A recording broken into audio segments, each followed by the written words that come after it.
Hi folks, so today it's going to be on the Titanic Disaster. It was the biggest and most expensive ship ever made, and it's said that no one could sink it at the time. Unfortunately, we know now that this wasn't the case. It set sail from Southampton to New York City. Unfortunately, it would not make it to the destination, sinking in the Atlantic the 15th of April 1912. Although the official number of the dead on the White Star liner was 1,503 people, of the 2,208 on board, there were 705 survivors. Over 100 unidentified bodies were buried in Fairview Lawn Cemetery in Halifax, Nova Scotia. Unfortunately, a lot of the lower class passengers on the Titanic, nobody knows who they were, as they travelled under false names. The figures ain't clear on how many people were rescued from the water, but suggestions range between 40 to 80 people. No one really knows how many people jumped into the water either. One of the problems with the Titanic and the reason it sunk was that the ship's lookouts had to rely on their eyesight alone. The ship's binoculars were locked inside a cabinet and no one could find the key. So here's an interesting fact you might not know. A woman who survived the Titanic sinking would later survive the sinking of another ship, the Titanic, which is pretty interesting in my opinion.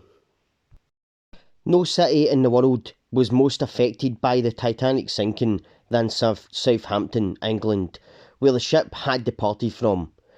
In one school, half of the students lost their fathers, which is a great loss of life. Captain Edward Smith really did go down with the ship. Though it's unclear what his final moments were like. Did he show courage in the face of death, or was he frozen with fear? I guess we'll never really know for sure. People who survived from the ship claim that the ship's band played music right up until the very end, to try and calm passengers, just like in the 1997 movie. One of the ship's band members wasn't officially declared dead until 2000. This is because no one could identify whether or not he actually died or if he survived from the ship. Unfortunately, it wasn't just on board the Titanic that people died. The Titanic was plagued by tragedy from the start. 8 people died during the ship's construction. The heartbreaking thing about it was multiple newspapers mistakenly reported that the crash caused no fatalities, including the Daily Mail, the Belfast Telegraph and the World.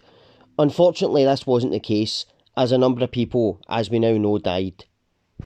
One of the more heroic things to happen in the Titanic was every single engineer on board the Titanic perished. They all stayed behind to keep the ship's power running until the very end, long enough for people to escape.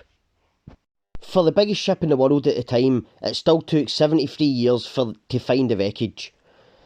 Eventually, when the wreckage was found, it finally confirmed reports that the ship had in fact broken in two. This was long disputed by certain people. A lot of scientists believe that the whole wreck could be gone by 2030, thanks to the bacteria eating away at it. Unfortunately, this could be the case, and all we'll have then are the stories and the pictures that are left behind from this great tragedy. While many people at the time believed the Titanic was unsinkable, not everyone did. A passenger, Charles Mayvell Hayes, predicted an appalling disaster. He perished in the water, along with the Titanic. One of the passengers on board was Elizabeth Isham, who perished because she refused to leave her dogs behind. Thanks for watching, and I hope you enjoyed the video. Have a great day.